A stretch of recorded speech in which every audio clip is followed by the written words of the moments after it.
survivor, she on fire. Who wanna hear my bullshit? Meanwhile, this nigga putting his hands on me. Hey boos, and we're back. Welcome back to another Where's My Tea mini talk session. Let's just get right into it. So bear with me, this email is a little long. Again, I asked you guys, please keep your stories kind of short. But this one, I'm just going to get right into it. It says, I've been struggling with talking about my situation to my friends and family, but I realize it's time that I ask for help. You know, as black women, we are taught to be strong, to keep our business private, and to tough it out on our own and obtain and keep this level of poise.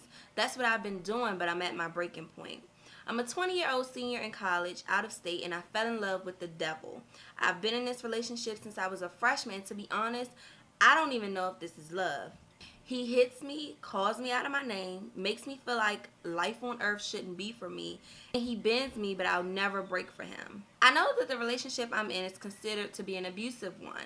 I'm very aware of that. You hear people say, just leave, but it's really not that easy as people think. No one will ever really understand until they are the ones actually living it. But it's really not that easy, especially when you have to maintain this strong black woman title.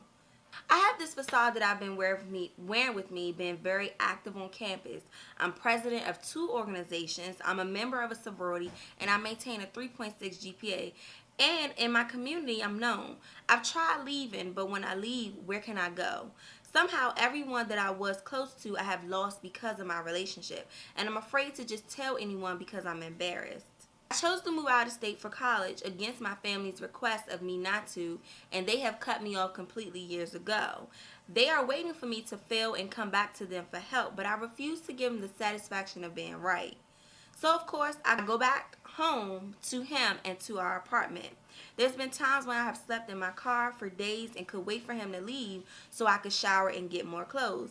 In those cases, he'd hide in his car and be waiting for me on the inside. He will also call me nonstop and come looking for me. Since I do a lot of stuff on and off campus, I have to hide my physical scars as well as the emotional ones, and it's not easy. I've been burned, punched, kicked, choked, fractured, unconscious, and the list goes on. I have just officially had enough and ready and wholeheartedly willing to take any advice from you and your viewers that will possibly help me without having to go to a shelter or dropping out of school. It would be greatly appreciated. Any help is good because right now I can't even help myself. Where's my tea? We got Gatorade. There's a lot of shockers in this. 1, of course, you're in an abusive relationship. 2, you're 20 years old. 3, somebody taught you this strong black woman thing and you have the whole misconception of it. And 4, you don't want to get out of the situation because you don't want nobody to tell you I told you so. Now, as she mentioned in the email, she said that it was a lot of people, would tell someone in this situation to leave, get out of the situation, just go. And she said it's not that easy, and you guys know me. I'm going to put myself in someone's shoes, and I'm trying to understand maybe it's just really not that easy to just go. It's kind of like every action has a consequence. So let's say you did decide to leave the first time and you got caught. There's a consequence you got to play now. So maybe that's a slap, okay? You get through that.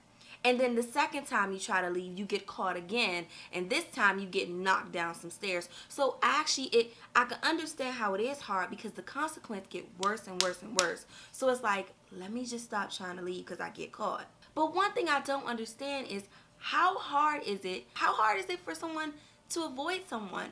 All you have to do is just don't pick up your phone. You hear a lot of people who say they call all the time, they won't stop blowing my phone up. Don't pick up the phone. You know what I mean? It takes that one time where you pick up the phone and you decide to listen. If you don't want someone to look for you, if you want to get out of a situation, you escape it. You do not answer phone calls. You do not answer anything. You do not go back to that area. Nothing. It's hard to leave where you live, but you are so young. And I did not understand the part where you said, I don't want to go home because I don't want to hear that I told you so. So now I'm left to question, would you rather continue to get punched, kicked, and pushed down the steps, or would you rather take the I told you so for a day or two than deal with that? And it seems like Your pride is allowing you to continue to get hurt by someone. This does not make sense to me. You have to stand up for yourself. Escape the situation. You said a shelter is not an option. Why isn't? You're trying to keep up this whole image. Look, you're human. People go through stuff.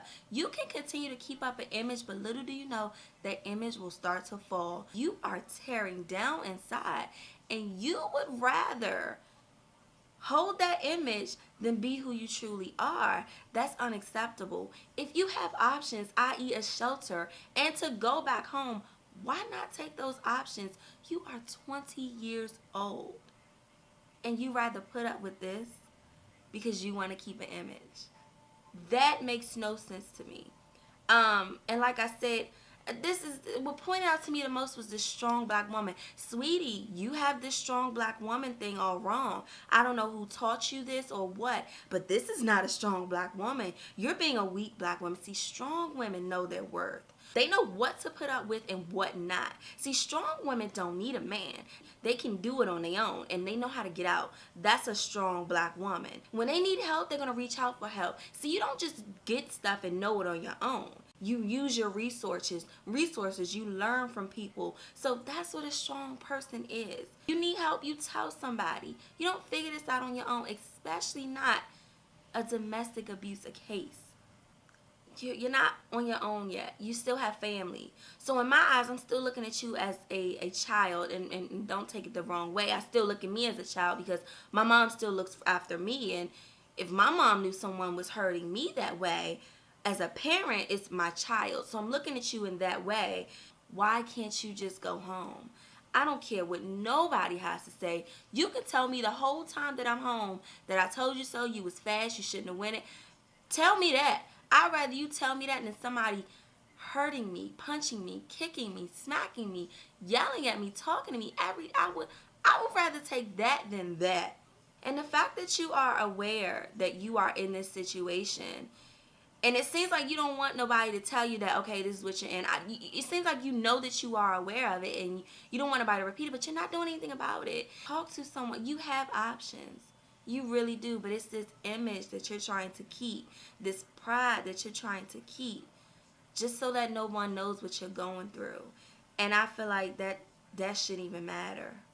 So what should you do in this situation? I'm going to do what anybody else tell you what to do.